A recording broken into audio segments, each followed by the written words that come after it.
وہ پانی اور قیمتی پتھروں کی طرح واضح ہے۔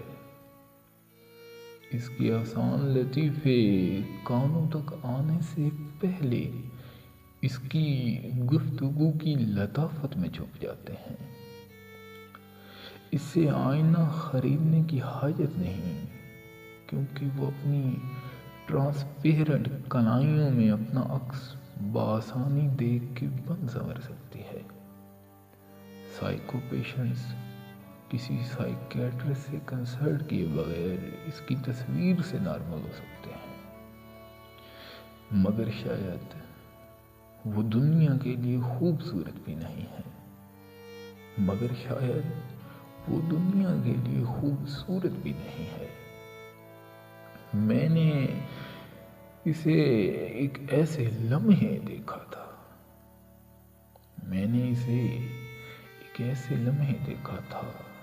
جب میری حس جمال کی سیٹنگ چینج ہو گئی تھی، اور اب دیر تک اس کیفیت میں رہنا چاہتا ہوں۔ اسے صرف خیالوں میں لا کر گھنٹوں سوچا جا سکتا ہے۔ اس دوران میں دنیا کی بدترین سگریٹ برانڈ بھی ڈن ہل سے کم نہیں لگتی۔ میرے لیے یہ بہت ہے کہ اس کا کنٹیکٹ نمبر میرے موبائل میں سیو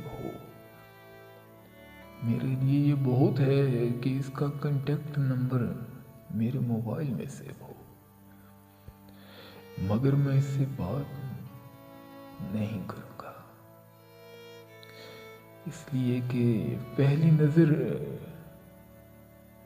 وہ مجھے واٹر کلر سے کی گئی پینٹنگ کی طرح لگی تھی، اور ایسی پینٹنگ سے بات تو کی جا سکتی ہے،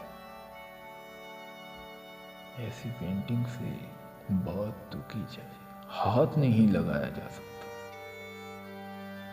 ایسا کرنے سے اس کا سراپا بگڑ سکتا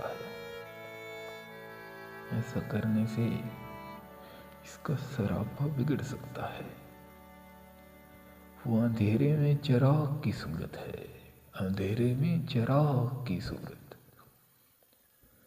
مگر میں سوچتا ہوں کہ وہ ہوا کی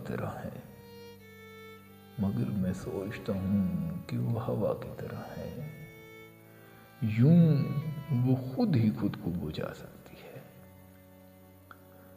وہ ہوا ہے اور بندھن سے ماورا ہے،